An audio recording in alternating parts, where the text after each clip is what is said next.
Film की शुरुआत एक खौफनाक शो से होती है। इसमें होस्ट ने एक युवती को अगवा कर कुर्सी से जकड़ रखा था। वजह ये थी कि वो घातक गेम हार चुकी थी और अब उसकी जिंदगी दांव पर थी। पूरा खेल डार्क वेब पर लाइव दिखाया जा रहा था। स्क्रीन के उस पार बैठे लोग डर और रोमांच के बीच मजे ले रहे थे। सामने मेज पर 3 खतरनाक हथियार रखे थे। होस्ट ने दर्शकों को चुनौती दी, जो सबसे बड़ी रकम भेजेगा उसी के चुने हथियार से इस लड़की को कैमरे पर मौत दी जाएगी। एक दर्शक ने $500 भेजकर आदेश दिया, लड़की को चेनसो से मारो। बिना किसी दया के अपराधियों ने चेनसो उठाकर कैमरे के सामने उस पर टूट पड़े। वो गंभीर रूप से जख्मी हुई और कुछ ही देर में दम तोड़ दिया। ये रोंगटे खड़े कर देने वाला शो डार्क वेब पर लाइव जा रहा था और दूर बैठे लोग इसे देखकर रोमांचित थे। तभी पुलिस को सूचना मिली। मौके पर पहुंचकर वे केवल 2 लोगों को पकड़े। पास के कंटेनर में एक बच्चा दहशत में मिला। बाकी लोग पुलिस आने से पहले गायब हो चुके थे। जांच में डिजिटल प्रमाण जुटाए जा रहे हैं। अब कहानी थोड़ी पीछे जाती है और एक नया दृश्य खुलता है। बेन थकामांदा घर लौटा ही था कि उसे खबर मिलती है, वही शातिर शख्स फिर से अपना घातक खेल शुरू कर चुका है। ये सुनते ही वो भागकर पुलिस स्टेशन पहुंचता है, जहां सभी अफसर स्क्रीन पर डार्क वेब से लाइव जुड़कर वही शो देख रहे थे। अब तक कई कोशिशों के बावजूद वे उस होस्ट का लोकेशन ट्रैक नहीं कर पाए थे। इस बार उसने 2 लोगों को अगवा कर उनकी जान दांव पर लगा दी थी। कैमरे के सामने उन्हें जबरदस्ती पत्थर का गसकैंची खेलने पर मजबूर किया गया और दोनों को साफ पता था, इस खेल का हारने वाला कभी भी जिंदा नहीं बचेगा। दोनों खेल से इनकार करते तो तुरंत टीजर गन से झटका दिया जाता। मजबूर होकर उन्होंने खेला, लेकिन लड़की हार गई और उसकी जान ले ली गई। यही दृश्य फिल्म की शुरुआत में दिखाया गया था, जहां उसे चेनसो से मारा गया था। इस बीच बेन सीधे अपनी साइबर सिक्योरिटी टीम के पास पहुंचा और आदेश दिया कि प्रेजेंटर को ढूंढा जाए। मगर समस्या ये थी कि वो इतना उन्नत सिस्टम इस्तेमाल कर रहा था कि पुलिस भी असली लोकेशन पकड़ नहीं पा रही थी। हर बार ट्रैक किया गया पता नकली साबित हो रहा था और असली ठिकाना रहस्य बना रहा। वो शख्स हर बार बच निकलता है और समय के साथ निर्दोष लोगों की जान लेने लगता है। अचानक सीन बदलता है और एक नई लड़की कटिया दिखाई देती है। ये उसका पहली नौकरी का दिन है। वो ग्राहकों से बेहद अच्छे तरीके से पेश आती है। तभी उसकी सहकर्मी सोफिया उसके पास आकर बातचीत शुरू करती है। यहाँ सीन कट होता है और कैमरा शो के खतरनाक होस्ट पर जाता है, जो दूर से लगातार कटिया पर नजर रखे हुए था। सिर्फ वही नहीं, उसकी नजर 3 और अनजान लोगों पर भी थी। साफ झलकता है कि अगली बार वो इन्हें अगवा करके अपना शिकार बनाएगा।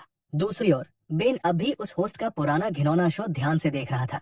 वो पीछे कुछ लोगों को देखता है और जांच करने पर साफ होता है कि ये सब भी पहले अगवा किए गए थे। इसका मतलब था कि प्रेजेंटर यहाँ मासूमों को गैर कानूनी तरीके से उठाकर मार डालता था। उधर कटिया का सीन आता है। दिन भर का काम खत्म करके वो घर जाने ही वाली थी। तभी सोफिया ने रोक लिया। उसने कहा कि पहला दिन है, थोड़ा साथ वक्त बिताओ। कटिया ने मना किया और कहा कि उसका बेटा और माँ घर पर इंतजार कर रहे हैं। लेकिन सोफिया की जिद के आगे उसने हाँ कर दी और थोड़ी देर के लिए रुक गई। दोनों बातें करते हुए बैठी और कटिया ने जूस पीना स्वीकार कर लिया। कटिया जैसे ही जाने लगी, दृश्य बदलता है और वही प्रेजेंटर दिखता है जिसने अपने लोगों को पहले से सतर्क रहने को कहा था। रास्ते में कटिया एक सुनसान जगह पर रुकती है। तभी अचानक कुछ लोग पीछे से आकर उस पर हमला कर देते हैं और उसे बेहोश कर उठाकर ले जाते हैं। होश आने पर कटिया खुद को उसी अंधेरे ठिकाने पर पाती है जहां प्रेजेंटर अपना खौफनाक शो चलाया करता था। घबराकर वो जोर से चिल्लाने ही वाली थी कि एक नकाबपोश व्यक्ति चादर हटाकर उसके पास आता है और फुसफुसाते हुए कहता है, शांत रहो, वरना अगर आवाज निकली तो टेजर गन से बिजली का झटका दिया जाएगा। कटिया घबराई थी। वो सोचती रही कि उसका बेटा और माँ क्या कर रहे होंगे। उसने पूछा, ये लोग कौन हैं? किसी ने फुसफुसाकर कहा, मुझे भी नहीं पता, अभी अभी उठाया गया था। उसने और बोलना चाहा तो किसी ने टेजर गन से झटका दे दिया और चेतावनी दी कि शोर मचाया तो सजा मिलेगी। थोड़ी देर बाद प्रेजेंटर ने वही किडनैपिंग वीडियो अपने अकाउंट पर डाल दिया। ये देखकर बेन भड़क उठा और उसने अपनी टीम को सबूत इकट्ठा कर जल्द से जल्द जानकारी लाने का आदेश दिया। जहां से लोग काम करते थे और अचानक अगवा हुए थे, वही सबूत अब बेन के सामने थे, पर फिर भी उसे कोई ठोस सुराग नहीं मिल रहा था। प्रस्तोता तक पहुंचना उसके लिए नामुमकिन साबित हो रहा था। तभी उसके दिमाग में एक अनोखा ख्याल आया। वो सीधे एक कैदी से मिलने गया जिसे उसने पहले डार्क वेब से जुड़े केस में पकड़ा था। ये वही शख्स था जिसने डार्क वेब से किसी को ट्रैक करके मार डाला था और जिसे अंदर बाहर की पूरी जानकारी थी। बेन ने उसे शो में अगवा हुए लोगों की तस्वीरें दिखाई और पूरी स्थिति समझाई। उसने कैदी से कहा कि अगर कोई इस रहस्यमय प्रस्तोता तक पहुंचा सकता है तो वो वही है और अब उसे उसकी मदद चाहिए। लेकिन उस कैदी ने बेन की उम्मीदें तोड़ दी। उसने साफ कहा कि जिस आदमी को वो पकड़ना चाहता है वो डार्क वेब का सबसे ताकतवर खिलाड़ी है और उसे पकड़ना लगभग असंभव है। उसे पहले से ही पुलिस की हर चाल का अंदाजा होता है, इसलिए वो हमेशा बैकअप तैयार रखता है। ताकि कोई उसे ट्रैक न कर सके। मायूस होकर जब बेन अपने ऑफिस लौटा तो उसने देखा कि प्रेजेंटर ने फिर से 2 नए लोगों को अगवा कर लिया है। वो बेगुनाहों की जान लेकर अपना खतरनाक खेल जारी रख रहा था, जबकि पुलिस असहाय होकर केवल तमाशा देख रही थी। सीन बदलता है और दिखता है कि प्रेजेंटर ने अपना अगला खतरनाक शो शुरू कर दिया है। इस बार मंच पर कई प्रतियोगी मौजूद हैं और उनमें कटिया भी शामिल है। सामने एक टेबल पर पिस्तौल रखी जाती है। प्रेजेंटर दर्शकों से कहता है, आज का खेल और भी रोमांचक होगा। वो नियम बताता है, बंदूक में केवल 1 गोली है और कुल 6 प्रतियोगी। किसकी किस्मत खराब होगी ये ट्रिगर दबाते ही तय होगा। खेल की शुरुआत होती है और प्रतियोगियों को मजबूर किया जाता है कि वे बंदूक अपने सिर पर रखें और बारी बारी से ट्रिगर दबाएं। सभी की सांसें थम जाती है। खेल आगे बढ़ता है और सभी प्रतियोगी बारी बारी से ट्रिगर दबाने लगते हैं। कटिया की किस्मत अच्छी रही, उसकी बंदूक खाली निकली, लेकिन अगला जैसे ही ट्रिगर दबाता है गोली चल जाती है और उसका सिर वही उड़ जाता है। तीसरे के साथ अलग होता है, उसकी बंदूक से गोली की जगह एक झंडा निकलता है और प्रेजेंटर घोषणा करता है कि ये भी खेल से बाहर है। धीरे धीरे ये क्रूर खेल और खतरनाक बनता जाता है। फिर अचानक दर्शकों में से एक लड़की $500 भेजती है और आदेश देती है कि अगले खिलाड़ी को ब्लीच पिलाकर खत्म किया जाए। उस लड़की ने सबसे बड़ी रकम दी, इसलिए उसकी खौफनाक मांग पूरी की गई। चुने गए शख्स को जबरदस्ती ब्लीच पिलाया गया, जिससे उसके अंग अंदर ही अंदर जल गए और वो दर्दनाक मौत मर गया। अगले दिन अखबारों में सुर्खियां बनी कि ये खेल मासूमों की जान ले रहा है, मगर पुलिस हाथ पर हाथ धरे बैठी है। हालात बिगड़ते देख मामला FBI को सौंपा गया। उधर शो का होस्ट सब पर नजर रखे हुए था और उसे भी ये खबर मिल गई थी। दूसरी ओर एक और कैदी साशा सामने आती है। वो वही लड़की थी जिसे पहले कटिया के साथ पकड़ कर लाया गया था। दोनों ने भागने की साजिश रची। यहाँ रुके तो मौत तय थी। योजना ऐसी बनी कि जब उठाने वाले आएंगे वे पलटकर उन पर हमला कर हथियार छीनकर मौके से भाग निकलेंगे। पर प्रस्तोता की नजरें तेज थी और उसने उनकी साजिश सुन ली। कुछ ही देर में उसने कटिया को बुलाकर कड़क लहजे में कहा, यहाँ बात करना मना है, तुमने नियम तोड़ा है, मैं तुम्हें सजा नहीं दूंगा, तुम्हारे साथी को दूंगा। कटिया का चेहरा डर और बेबसी से भर गया, ताकि तुम्हें अपनी भूल पर हमेशा पछतावा हो और कभी दोबारा हिम्मत न कर सको। फिर वे सारे बंद कमरे से लाइव जुड़ते हैं। जिस लड़की को सजा मिली थी उसे लोगों के सामने तख्त पर बंद कर चाबुकों से पीटा जाता है। दर्द में कराहती उसकी आवाज सुनकर दर्शक आनंद लेते हैं और शो की लोकप्रियता तेजी से बढ़ती है। FBI अभी भी उनके असली ठिकाने तक नहीं पहुंच पाई थी। बेन घबराकर फिर उसी कैदी के पास जाता है जिसे उसने पहले मदद के लिए चुना था और पूछता है, ये होस्ट क्या चाहता है? कैदी शांत होकर कहता है, इसे कुछ हासिल नहीं करना, वो सिर्फ खेलना और दर्द फैलाना चाहता है। वो सिर्फ लोगों को तकलीफ देकर आनंद लेता है और सोचता है कि इसी रास्ते से उसे बदनामी के साथ साथ नाम भी मिलेगा। उसकी चाहत है कि दुनिया के वे लोग जिन्हें जुल्म और हिंसा में मजा आता है उसे पसंद करें और उसका समर्थन करें। दूसरी ओर एक मीडिया कॉन्फ्रेंस दिखाई जाती है जहां FBI अधिकारी मौजूद हैं। वे थोड़े शर्मिंदा लगते हैं और पत्रकारों को बताते हैं कि अब तक वे उस शख्स की लोकेशन नहीं ढूंढ पाए हैं, लेकिन जल्द ही उसे पकड़ लेंगे। इसी बीच कैमरा घूमता है और दिखता है कि खुद रिपोर्टर भी इस पूरी प्रेस कॉन्फ्रेंस को बड़े ध्यान से सुन रहा है। सीन बदलता है और कैमरा बेन पर जाता है जो घर लौटता है। उसके लिए एक बड़ा सरप्राइज था। उसकी पत्नी ने बताया कि उनके घर बेटी आने वाली है। ये खबर सुनकर उसे खुशी होनी चाहिए थी, मगर केस की उलझनों ने उसके चेहरे से मुस्कान छीन ली। वो अपनी भावनाएं व्यक्त नहीं कर पाया, जिससे उसकी पत्नी को लगा कि शायद वो परिवार और आने वाले बच्चे से खुश नहीं है। अगला दृश्य फिर से प्रेजेंटर के शो पर कट होता है, जहां वो स्क्रीन पर 4 लोगों की तस्वीरें दिखाता है और घोषणा करता है कि अगले दिन यही 4 उसकी अगली शिकार बनेंगे। इसका साफ मतलब था कि प्रेजेंटर पुलिस को सीधी चुनौती दे रहा था और साथ ही उन्हें फंसाने का जाल भी बिछा रहा था। अधिकारी तुरंत उन 4 लोगों की लोकेशन ट्रैक करने में जुट गए जिन्हें वो अगवा करने वाला था। उधर जैसे ही बेन दफ्तर पहुंचा, मीडिया ने उसे घेर लिया। दूसरी ओर प्रेजेंटर ने जब बेन का फुटेज देखा तो हैरान रह गया कि एक साधारण अफसर इस मामले में इतना गहराई से शामिल क्यों है। जल्द ही उसे खबर मिली कि किसी ने बेन की माँ और बहन की बेरहमी से हत्या कर दी। बेन उन्हें बचा नहीं पाया और इस गिल्ट ने उसे भीतर तक तोड़ दिया। अपने गहरे पछतावे को मिटाने के लिए अब बेन ने ठान लिया था कि मासूम लोगों की जान बचाना ही उसका असली मिशन होगा। उधर प्रेजेंटर ने उन सभी को किडनैप कर लिया था जिनके बारे में उसने पिछली रात धमकी दी थी। उनमें एक छोटी बच्ची भी थी जो पहले इस शो की दर्शक रही थी।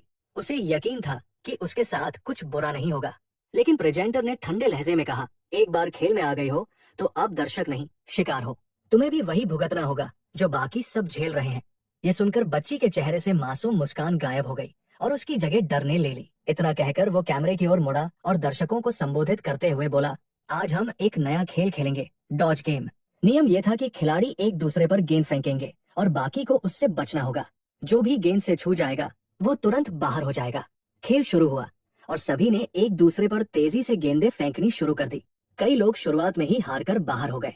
फिर बारी आई उस छोटी बच्ची और एक बुजुर्ग शख्स की, लेकिन उस आदमी ने गेंद जमीन पर गिरा दी और बच्ची को मारने के बजाय सीधा होस्ट की ओर देखकर कहा, अगर हिम्मत है तो मुझसे खेलो। उस बुजुर्ग ने साफ कहा, मैं हार मानता हूँ, उस बच्ची को नुकसान नहीं पहुंचा सकता। ये सुनकर होस्ट गुस्से में बोला, यहाँ नियम तुम्हारी मर्जी से नहीं चलेंगे।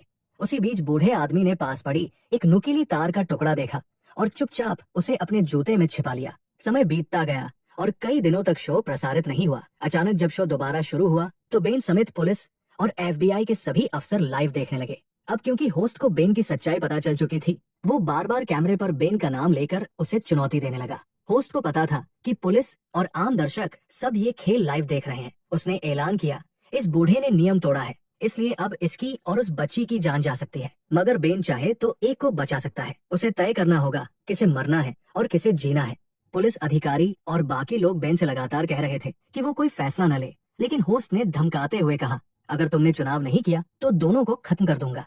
हालात बिगड़ते देख बेन के पास कोई और रास्ता नहीं बचा। उसने जल्दी से हाथ बढ़ाकर कंट्रोल पैनल पर 2 नंबर वाला बटन दबा दिया। लड़की बारी पर थी और जैसे ही बेन ने बटन दबाया, गोली चल पड़ी और वो वहीं गिर पड़ी। उसी समय पुलिस बताए गए पते पर पहुंची, पर वहाँ खालीपन ही मिला। मंच पर हंसता हुआ होस्ट कहता है कि उसने जानबूझकर गलत लोकेशन दी ताकि पकड़ा न जा सके। फिर लाइव अचानक कट जाता है। बेन और उसकी टीम पछतावे में डूब जाते हैं और बूढ़ा आदमी खुद को दोषी मान बैठता है। उस पार्सल को खोलते ही बेन के हाथ कांपने लगे। अंदर से एक खून से सना गुड़िया निकली और उसके साथ एक चिट्ठी थी। उसमें लिखा था, तुम्हारी असली परीक्षा अब शुरू होगी। ये पढ़कर बेन समझ गया कि प्रस्तोता अब सीधे उसी को निशाना बना रहा है। गुस्से और डर के बीच उसने तय किया कि अब वो पीछे नहीं हटेगा। उसने पार्सल को सबूत के तौर पर FBI को सौंपा, लेकिन मन ही मन कसम खाई कि चाहे जान चली जाए वो इस खेल को यही खत्म करेगा और मासूम लोगों की जान बचाकर उस राक्षस का अंत करेगा। प्रेजेंटर बार बार बेन को इस खौफनाक खेल में घसीटने की कोशिश कर रहा था।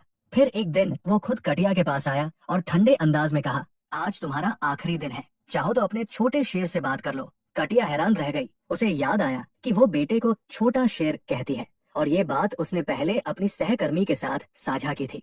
प्रेजेंटर ने धीरे से पूछा, तुम किसे सोच रही हो? कटिया ने घबराकर कहा, मैं अपने बेटे और अपनी सहकर्मी को याद कर रही हूँ। बेन को कटिया की कहानी याद आई और उसने गौर किया कि वो अपनी सहकर्मी का जिक्र इशारे में कर रही थी। तभी बेन को शक हुआ कि उसकी सहकर्मी सोफिया भी इस खेल का हिस्सा हो सकती है। वो तुरंत उससे मिलने गया। शुरुआत में सोफिया चुप रही और बात करने से कतराई, लेकिन बाद में उसने कागज पर कुछ नोट्स लिखे। उसमें लिखा था कि उसका बेटा इन लोगों के कब्जे में है और उसे कैमरे के जरिए हर पल दिखाया जाता है। कटिया के साथ जो कुछ भी हुआ वो उसने अपनी मजबूरी में किया था। बेन ने पूछा, जब तुम अपने बेटे को छुड़ाने गई थी वो कहा था? सोफिया ने कागज पर लोकेशन लिख दी।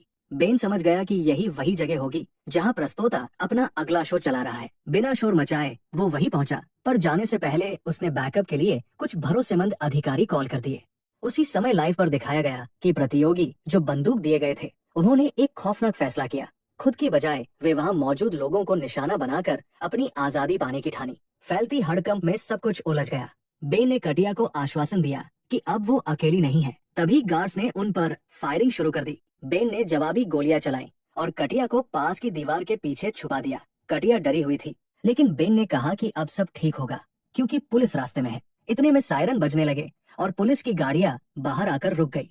गार्ड्स भागने लगे, लेकिन बेन ने कटिया से कहा कि अब वक्त आ गया है इस खेल को खत्म करने का। कटिया ने सिर हिलाया और दोनों मिलकर बाहर निकले। बेन ये देखकर सन्न रह गया कि जिसे वो अब तक असली समझ रहा था वो तो सिर्फ एक मासूम लड़की थी जिसे ढाल बनाकर बैठाया गया था।